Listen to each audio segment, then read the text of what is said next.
Hello लोगोफोर, नोंथांमोननि गेजेराव आं आरो मोननैसो गोदान आपडेट भिडिअ लानानै फैबावबाय। आसा खालामबाय नोंथांमोना भिडिअखौ जोबजासिम नायलांगोन होननानै।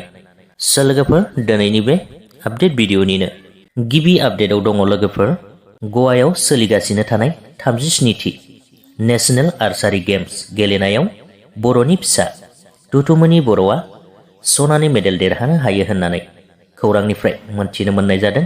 लोगोसेनो बे एखे खेलायावनो बर'निनो फिसा अरुण बर' बिथाङाबो मान्स टीमाव सनानि मेडेल आरो मिक्स टीमाव सिलभार मेडेल देरहानो हादों होननानै खौरांनिफ्राय मोनथिनो मोननाय जादों। बिथांमोननिसिम रोजा रोजा साबायखर जासिहरनाय थाबाय। नेक्स्ट आपडेटआव सावरायगोन लोगोफोर, बांबुला फिल्म प्रडाक्शन बेनारजों दिहुनजानाय बे दानावनो आबुङै रिलिज खालामजानो गोनां फैला MCLA मुंनि आबुं बर' सावथुनखौथ' जानो हागौ नोंथांमोन गोबांथारानो मोनथिखानानै दङ आरो गोबाङानो बिथांमोननि बे सावथुननि ट्रेलारखौबो नायखांखाबाय जानांगौ।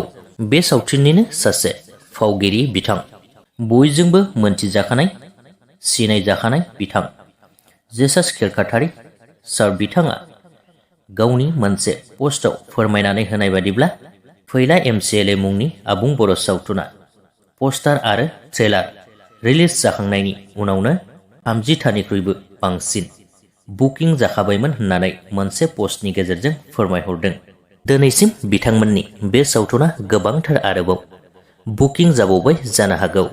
दायो आरोबाव जायफोर नोंथांमोना बे सावथुनखौ नायनो थाखाय नेनानै दं एबा दिन्थिनो थाखाय सानबाय दङ, बिथांमोननिनो फैला जे बरगयारि चेनेलाव थांनानै ट्रेलारखौ नायहैदो आरो बिथांमोना बेहायनो नाम्बारखौबो होनानै होखादों, कन्टेक्ट नाम्बारखौ। बेवहाय नोंथांमोना कल खालामनानै बुकिं खालामहरनो हागोन। लोगोसेनो बे सावथुनखौ बिथांमोना सिगाङावनो मोनसे पस्टनि गेजेरजों फोरमायनाय बादिब्ला 10 आरो 15 नभेम्बरनि गेजेरावनो रिलिज खालामनानै होनाय जागोन होननानैबो मोनथिनो मोननाय जादों। नेक्स्ट आपडेटआव सावरायगोन लोगोफोर, बिटिआर एबा बिटिसिनि CEM प्रमद बर' सार आरो डिपुटि CEM गबिन्द बसुमतारी सार बिथांमोननि मोनसे खुसिनि गोबालायनाय सावगारि। बे सावगारिया थारैनो ससियेल मिडियायाव गोबांथार खौरां बिजोंफोरनि गेजेरजों गोसारगासिनो थानायखौ जानो हागौ नोंथांमोनाबो नुबाय दं जानांगौ। नाथाय बिथांमोना मानि खुसि जादों बेखौथ' जों मोनथिला।